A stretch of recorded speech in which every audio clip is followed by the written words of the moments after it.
Hello everyone, welcome to my channel. So today in this video we will learn the fourth property of definite integral. Fourth property क्या होती है definite integral की? ये बहुत ही important property है और इस प्रॉपर्टी से क्वेश्चंस भी एग्ज़ाम में आते हैं. बहुत बहुत ज़्यादा इंपॉर्टेंट प्रॉपर्टी है ये. तो हम फोर्थ प्रॉपर्टी सीखते हैं. हमारी फोर्थ प्रॉपर्टी क्या है डेफिनाइट इंटीग्रल की? प्रॉपर्टी है integral of f x d x and the limit is from -a to a. तो उसको हम क्या करते हैं, दो पार्ट्स में डिवाइड करते हैं. 2 into integral of f x d x limit is from 0 to a. ये तब होता है जब जो एफ एक्स होता है वो इवन होता है, और 0 तब होता है जब एफ एक्स जो होता है वो ऑड होता है. और अब हमें पता कैसे चलेगा कि हमारा फंक्शन इवन है या ऑड है? तो उसके लिए हम क्या करेंगे, for checking f x is even और odd put x equals to -x. Function के अंदर जहाँ पे x है वहाँ पे हम -x डाल देंगे. अगर फंक्शन एफ एक्स आएगा तो उसका मतलब क्या है, इवन है. अगर फंक्शन एफ एक्स नहीं आता, माइनस ऑफ एफ एक्स आता है, तो उसका मतलब क्या है, फंक्शन ऑड है. ठीक है, जैसे हमारा फंक्शन था, हमारा कुछ भी फंक्शन है, हमने उसके अंदर x की जगह क्या डालना है, -x. अगर हमारा -x डालने के बाद वही फंक्शन आता है जो हमारा फंक्शन था क्वेश्चन में, तो मतलब हमारा फंक्शन इवन है. अगर फंक्शन वो नहीं आता, नेगेटिव ऑफ दैट फंक्शन आता है जो हमें क्वेश्चन में गिवन था, तो मतलब जो हमारा फंक्शन है वो ऑड है. ठीक है, अब इस प्रॉपर्टी पे बेस्ड हम क्वेश्चंस करते हैं. पहला क्वेश्चन है हमारा, integral of x raise to the power 10 sine raise to the power 7x. x raise to the power x एक फंक्शन है और साइन x की होल पावर 7, इसको हम वैसे भी लिख सकते हैं, या sine raise to the power 7x भी बोल सकते हैं. और हमें इसमें दे रखा है कि -π to π हमारी लिमिट है, तो मतलब -a to a लिमिट है. तो यहाँ पे कौन सी प्रॉपर्टी लगेगी, यहाँ पे फोर्थ प्रॉपर्टी लगेगी. तो मैंने वही लिखा है, using property integral of f x d x limit is from -a to a is equals to 2 twice of integral fx dx limit is from 0 to a when fx is even and 0 if fx is odd. ठीक है, तो हम अब देखते हैं हमारा जो function है वो इवन है या ऑड है.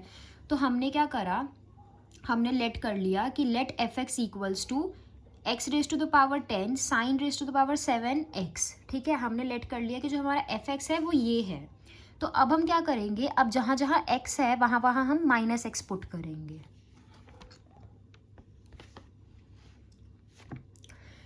तो यहाँ पे -x डाला, अब पूरे जहाँ जहाँ x है ना वहाँ वहाँ पे हम -x डालेंगे. तो -x raise to the power 10 sine raise to the power 7, और x की जगह हमने -x डाल दिया. अब जो ये है, ये क्या होता है, किसी की भी पावर, माइनस की पावर अगर ऊपर इवन दे रखी है तो माइनस हट जाता है, x raise to the power 10 आ जाएगा, तो ये x raise to the power 10 हो जाएगा. अब ये साइन जो है, साइन क्या है, बहुत सेल्फिश होता है, तो ये माइनस अपना बाहर फेंकता है. तो इसने माइनस अपना बाहर दिया, -1. अब जब साइन के ऊपर पावर लगी हुई है 7, तो इस माइनस के ऊपर भी पावर लगेगी 7, तो वही मैंने लिख दिया -1 की पावर 7 और sine raise to the power 7x. ये 7 के साथ x नहीं है, ये x नीचे है. ठीक है, तो ये क्या हो जाएगा, माइनस बाहर आ जाएगा, तो x raise to the power 10 sine 7x नीचे आएगा. तो ये क्या बन जाएगा, ये इतना हमारा क्या था, इतना हमारा एफ एक्स था, तो माइनस ऑफ एफ एक्स आ गया. तो एफ -x क्या आ गया, माइनस ऑफ एफ एक्स. ठीक है, अब जो हमारा जो हमने x डाला था फंक्शन के अंदर, -x डाला था, तो वो हमारा एफ एक्स के इक्वल तो आया नहीं, जो हमारा क्वेश्चन था उसके इक्वल तो आया नहीं, उसका नेगेटिव आया है. तो अगर उसका नेगेटिव आया तो हमारा जो फंक्शन है वो ऑड है, therefore f x is odd, और ऑड का इंटीग्रल क्या होता है, 0.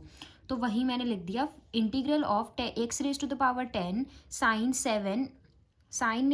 Raise to the power 7x dx limit is from -π to π, उसका आंसर हो गया 0.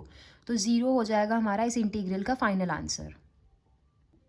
नेक्स्ट क्वेश्चन है हमारा, integral of log 4 - x upon 4 + x and limit is from -1 to 1. यहाँ पे भी -a to a वाली प्रॉपर्टी लगेगी, यानी कि फोर्थ प्रॉपर्टी लगेगी यहाँ पे भी. तो मैंने पहले प्रॉपर्टी लिख दी, using property integral of f x d x limit is from -a to a. दो पार्ट्स में डिवाइड करेंगे. पहला हो जाएगा twice of integral f x d x limit is from 0 to a when f x is even and 0 when f x is odd. ठीक है, F x even कब होता है, जब हम एक्स के अंदर -x डालेंगे तो हमारा एफ एक्स ही आएगा, तो एफ एक्स इवन होता है. अगर हम x के अंदर -x डालेंगे और हमारा फंक्शन उसी का नेगेटिव हो जाएगा तो ऑड होता है हमारा फंक्शन. तो अब हम चेक करते हैं कि हमारा फंक्शन इवन है या ऑड है. तो हमने लेट करा कि let f x equals to log 4 minus x upon 4 plus x, ठीक है। हमने एफ एक्स जो क्वेश्चन जो था हमारा, हमने उसको एफ एक्स सेलेक्ट कर लिया। अब हम एक्स के अंदर क्या डालेंगे, माइनस एक्स। तो f of minus x equals to log, जहाँ जहाँ एक्स है वहाँ वहाँ हमने माइनस एक्स डालना है। तो 4 माइनस एक्स की जगह माइनस एक्स डाला अपॉन 4 प्लस एक्स की जगह माइनस एक्स डाला। तो ये क्या हो जाएगा, log 4 plus x upon 4 minus x, ठीक है। लॉग ए बाई बी लिख देंगे। लॉग ए बाई बी क्या होता है, log a minus log b, तो वही मैंने किया, log a minus log b. Since log a by b is log a minus log b, तो हमने ये वाली प्रॉपर्टी यहाँ लिख दी, ठीक है। अब हम क्या करेंगे, अब हम इसमें से माइनस कॉमन निकाल लेंगे। तो जब हम इसमें से माइनस कॉमन निकालेंगे तो जो साइन होते हैं वो चेंज हो जाते हैं। माइनस हमने कॉमन निकाला, ब्रैकेट लगाई, ये पॉजिटिव का है तो ये नेगेटिव का हो जाएगा, ये नेगेटिव का है तो ये पॉजिटिव का हो जाएगा। अब हमने क्या करा, ब्रैकेट लगाई और माइनस एज इट इज़ ये रहने दिया। अब हमने प्लस वाले को पहले लिख दिया और माइनस वाले को बाद में लिख दिया, ठीक है। लॉग ए बाई बी क्या होता है, log a minus log b. तो log a minus log B क्या हो जाएगा, लॉग ए बाई बी। हम, ठीक है, इस प्रॉपर्टी को ये लिख लो या इस प्रॉपर्टी को ये लिख लो, मतलब तो एक ही है ना। तो हमने यही लिख दिया, माइनस लॉग ए बाय बी। तो इसका जब हम लिखेंगे तो यही ये आएगा ना, log a minus log b. तो इसको मैंने ऐसे लिख दिया। और ये क्या था हमारा, ये एफ एक्स था हमारा, जो हमने ऊपर लेट करा था कि let f x equals to log 4 minus x upon 4 plus x. तो ये वही है। तो ये एफ ऑफ माइनस एक्स क्या हो जाएगा, माइनस ऑफ एफ एक्स हो जाएगा, ठीक है। तो यहाँ पे जो फंक्शन में हम माइनस एक्स डाल रहे हैं और हमें फंक्शन का नेगेटिव मिल रहा है, तो मतलब जो हमारा फंक्शन है वो ऑड है, और ऑड फंक्शन का जो डेरिवेटिव होता है वो क्या होता है, ज़ीरो होता है। तो वही मैंने यहाँ पे लिख दिया है, derivative of log 4 minus x upon 4 plus x, limit is from -1 to 1 is zero. Zero हो गया हमारा फाइनल आंसर। अब हम आते हैं नेक्स्ट क्वेश्चन पे, और ये जो क्वेश्चन है ये बहुत ही ज़्यादा इंपॉर्टेंट है। इस टाइप के क्वेश्चंस आते हैं पेपर के अंदर, जिसको ट्रिग्नोमेट्री नहीं भी आती, अगर वो ये क्वेश्चंस बहुत ध्यान से सीख लेगा तो इस क्वेश्चन में बहुत सारे फॉर्मूलेज ट्रिग्नोमेट्री के यूज़ हो रहे हैं। और ये क्वेश्चन बहुत ज़्यादा इंपॉर्टेंट है। ये ऐसे क्वेश्चंस पेपर में आते हैं, ऐसे ही टाइप के आते हैं। cos 4x की जगह कुछ और वैल्यू दी होगी, डजेंट मैटर। तो ये क्वेश्चन का तरीका आप समझ लीजिए कैसे होगा। तो हमारा क्वेश्चन है, integral of cos raise to the power 4x, ठीक है। तो इसकी लिमिट हमें दे रखी है -π/2 to π/2। तो -a to a वाली प्रॉपर्टी लगेगी, यानी कि प्रॉपर्टी फोर्थ लगेगी। तो हमने वही लिखा, using property integral of f x d x when limit is from -a to a is equals to, दो पार्ट्स में डिवाइड होता है। पहला होता है twice of integral f x d x when limit is from 0 to a when f x is even and 0 when f x is odd. तो f x even कब होता है, जब हम एफ एक्स में -x पुट करें और हमें एफ एक्स ही मिले, तो वो इवन होता है, और फंक्शन तब इवन होता है। और ऑड तब होता है जब हम एफ एक्स में -x पुट करेंगे, x की जगह -x पुट करेंगे और हमें फंक्शन का नेगेटिव मिलेगा, तो वो हमारा होता है ऑड, ठीक है। अब हम चेक करते हैं कि वेदर हमारा फंक्शन इवन है या ऑड है। तो अब हम चेक कर रहे हैं कि हमारा फंक्शन इवन है या ऑड है। तो हमने क्या करा, लेट कर लिया कि एफ एक्स जो है वो हमारा है cos raise to the power 4 and x, ठीक है। तो अब हम इस फंक्शन में x की जगह -x डालेंगे। तो f of -x equals to cos 4, और हमने x की जगह -x डाला। अब किसी की भी पावर अगर नेगेटिव की पावर इवन है तो ऑब्वियसली हमें आंसर पॉजिटिव मिलेगा। तो ये हमें क्या मिल जाएगा, पॉजिटिव ऑफ cos 4x। तो ये हमारा आ गया एफ एक्स के बराबर। अब यहाँ पे क्या बोल रहे हैं, अगर हम फंक्शन के अंदर -x डाल रहे हैं और हमें ओरिजिनल फंक्शन मिल रहा है, यानी कि हमें एफ एक्स मिल रहा है, तो जो हमारा फंक्शन है वो इवन है। तो वही हमने लिख दिया यहाँ पे, F x is even function.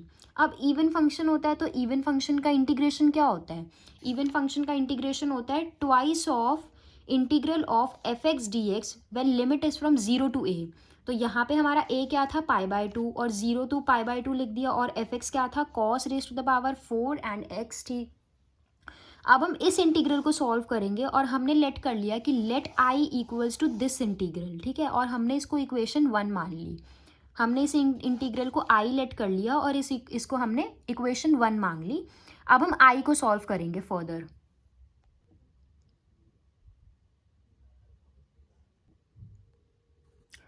तो ये एज इट इज़ हो जाएगा, 2 कांस्टेंट है तो एज इट इज़ रहेगा, integral of cos raise to the power 4x dx, limit is from 0 to π/2। और ये भी क्या हो जाएगी, integral of 2 as it is रहेगा, integral of sine cos 90 minus theta क्या होता है, साइन थीटा, तो हमने वही यहाँ पे लिख दिया, sine 4 raise to the power x sine raise to the power 4x and limit is from 0 to π/2।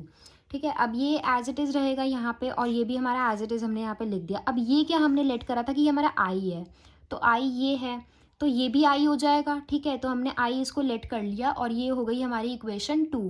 अब हमारी आ गई इक्वेशन 1 और इक्वेशन 2। सेकेंड प्रॉपर्टी वाले क्वेश्चन को हम 3 स्टेप्स में करते थे। पहला स्टेप होता था कि हम लेट करते थे कि क्वेश्चन जो है हमारा आई है। सेकेंड स्टेप होता था हम प्रॉपर्टी को यूज़ करते थे, एंड जो थर्ड स्टेप होता था हम क्या करते थे, इक्वेशन 1 और इक्वेशन 2 को ऐड करते थे। ये क्वेश्चन भी सेम उसी तरह होगा। इक्वेशन 1 हमें मिल गई, इक्वेशन 2 हमें मिल गई, अब हम दोनों इक्वेशंस को ऐड करेंगे। ठीक है, तो adding equation 1 and equation 2, equation 1 का जो LHS था वो था आई, एंड इक्वेशन 2 का भी LHS था वो था आई। अब हम इक्वेशन 1 और 2 के RHS को ऐड करेंगे। तो इक्वेशन 1 का RHS है 2 integral of cos raise to the power 4x dx when limit is from 0 to π/2, और इक्वेशन 2 का RHS था +2 integral of sine raise to the power 4x dx when limit is from 0 to π/2। अब 2 common है तो हमने 2 common निकाल लिया, और इन दोनों को ऐड करके 2i लिख लिया। अब यहाँ पे क्या है, 2 जब हमने कॉमन निकाला तो अंदर क्या बचेगा, ये बच जाएगा। ठीक है, integral of cos raise to the power 4x dx when limit is from 0 to π/2 plus integral of sine raise to the power 4x dx when limit is from π/2। यहाँ पे लिमिट सेम है और डिनोमिनेटर भी same होते हैं, तभी हम एक इंटीग्रल बनाते हैं, लेकिन यहाँ पे कुछ डिनोमिनेटर तो है ही नहीं, तो हमारा काम और ईजी हो गया, लेकिन लिमिट सेम है। तो हमने क्या करा, एक ही इंटीग्रल बना लिया 0 टू π/2, ये 2 से 2 कैंसिल हो जाएगा, ये हो जाएगा integral of 0 to π/2 cos raise to the power 4x plus sine raise to the power 4x dx। ठीक है, अब ये 2 से 2 कैंसिल हो जाएगा, तो बच गया I equals to integral of cos raise to the power 4x plus sine raise to the power 4x when limit is from 0 to π/2। अब हम यहाँ पे a की पावर 4 प्लस b की पावर 4 वाली आइडेंटिटी लिखेंगे। तो a की पावर 4 प्लस b की पावर 4 का क्या आंसर होता है, a square plus B square whole का square minus 2a square b square. ठीक है, अब हम इसको इसमें लिखेंगे। क्यों लिखेंगे, क्योंकि हमें यहाँ से cos square x plus sign square x मिलेगा जो कि 1 होता है, तो अब हम वही करेंगे। ठीक है, ये हो गया हमारा a, ये हो गया हमारा a एंड ये हो गया हमारा b, a और b हो गया। अब हम क्या करेंगे, a स्क्वायर, तो cos square x plus B square sine square x हो गया, इसका whole square minus 2 cos square x sine square x। ठीक है, 2ab लिख दिया हमने, 2a स्क्वायर बी स्क्वायर लिख दिया हमने। तो ये cos square x plus sign square x क्या होता है, 1, तो हमने 1 का स्क्वायर लिख दिया। ये आइडेंटिटी हमने 10th क्लास में पढ़ी थी। तो cos square x plus sign square x क्या हो गया, 1 का square minus 2 cos square x sine square x dx। ठीक है, होल का dx हो जाएगा। यहाँ पे मैंने लिख दी है since sine square x plus cos square x is 1 that is why we have written 1 here. ठीक है, अब हम क्या करेंगे, अब हम 1 का स्क्वायर तो 1 ही होता है, अब हम इसको 2 से मल्टीप्लाई करेंगे और 2 से डिवाइड करेंगे। क्यों करेंगे, क्योंकि 2 cos x साइन x का फॉर्मूला क्या होता है, साइन 2x। ठीक है, लेकिन यहाँ पे हमें cos स्क्वायर x और साइन स्क्वायर x चाहिए, तो जब हम इसको 2 से मल्टीप्लाई कर देंगे तो क्या हो जाएगा, 4 cos, इसको हम 2 से जब हम मल्टीप्लाई कर देंगे तो क्या हो जाएगा, 4 cos square x sine square x equals to sine square 2x। ठीक है, तो इसीलिए हमने इसको 2 से मल्टीप्लाई करा और 2 से डिवाइड करा, ताकि हम यहाँ पे ये फॉर्मूला लगा सके साइन स्क्वायर 2x वाला। तो 2 से डिवाइड कर दिया, 2 से मल्टीप्लाई कर दिया, ऊपर क्या आ जाएगा 1 minus 4 cos square x sine square x upon 2। ठीक है, अब ये 4 cos square x sine square x क्या था हमारा, साइन स्क्वायर 2x। अब हमने ऊपर न्यूमरेटर में साइन स्क्वायर 2x लिख दिया यहाँ पे, और डिनोमिनेटर में क्या आ जाएगा, अपॉन 2। तो इधर आ जाएगा 1 minus sign square 2x upon 2। अब हम साइन स्क्वायर 2x को क्या करेंगे, अब ट्रिग्नोमेट्री में 2 गोल्डन फॉर्मूलाज होते हैं। एक तो होता है 1 plus cos x equals to 2 cos square x/2। यहाँ पे जो एंगल होता है इधर जाके एंगल हाफ हो जाता है, और यहाँ पे 1 minus cos square x equals to 2 sine square x/2। जो साइन जो होता है वो बहुत सेल्फिश होता है, इसीलिए यहाँ माइनस है तो याद रखो यहाँ साइन आएगा। कॉस जो होता है वो काम होता है, यहाँ प्लस है तो इसीलिए कॉस आएगा। तो यहाँ पे भी x का x/2 हो गया, एंगल हाफ हो गया। ठीक है, अब हमें क्या करना है, यहाँ पे साइन स्क्वायर 2x लेकर आना है। अब यहाँ पे जब हम साइन स्क्वायर 2x लेकर आएंगे तो इसको क्या हम करेंगे, तो यहाँ पे हो जाएगा 1 minus cos 4x equals to 2 sine square 2x। ये 2 जब इधर आएगा तो हो जाएगा 1 minus cos 4x upon 4 equals to sine square 2x, ठीक है। यहाँ पे 4 आएगा, 4 जब इधर आएगा तो ये हो जाएगा साइन स्क्वायर 2x का फॉर्मूला क्या हो गया 1 माइनस कॉस 4x अपॉन 4। तो हमने साइन 2x की जगह, साइन स्क्वायर 2x की जगह 1 माइनस कॉस 4x बाई 4 लिख दिया यहाँ पे, और 1 तो एज इट इज़ यहाँ पे रहेगा ही रहेगा। तो हमारी लिमिट हो जाएगी 0 टू π/2। अब हम फर्दर क्या कर देंगे, उन दोनों को हम स्प्लिट आउट कर देंगे। तो integral of 1 minus 1/4 plus cos 4x/4, integral limit क्या है 0 टू π/2, ठीक है। अब हम इन दोनों को जब हम सॉल्व करेंगे एलसीएम लेके तो 4 माइनस 1/4 आ जाएगा, 4 माइनस 1 3 हो जाएगा, 3/4 प्लस कॉस 4x/4, और लिमिट हो जाएगी हमारी 0 टू π/2। अब हम इसका क्या करेंगे, इंटीग्रेशन। कांस्टेंट का इंटीग्रेशन के साथ x लग जाता है तो 3/4x प्लस इसका क्या होगा cos 4x का sin 4x, लेकिन ये x नहीं है तो इसका डिफ्रेंसिएशन हम डिनोमिनेटर में करेंगे, ठीक है। ये 4 एज इट इज़ आया और इसका डिफ्रेंसिएशन हम डिनोमिनेटर में करेंगे, 4 डिनोमिनेटर में हम 4 लिखेंगे तो वही हमने 4 लिख दिया, और लिमिट लगा दी 0 टू π/2। अब हम पूरे में π/2 डालेंगे एंड पूरे में अब हम 0 डालेंगे। तो जब हमने पूरे में π/2 डाला तो यहाँ पे आ जाएगा 3/4 into π/2 plus 1/4 into sine 4 into π/2। ये 2 से 4 कैंसिल हो जाएगा तो साइन 2π अंदर बच जाएगा, अपॉन 4 आ जाएगा, माइनस 0 डालेंगे इधर और 0 डालेंगे इधर, ये पूरी टर्म 0 हो जाएगी।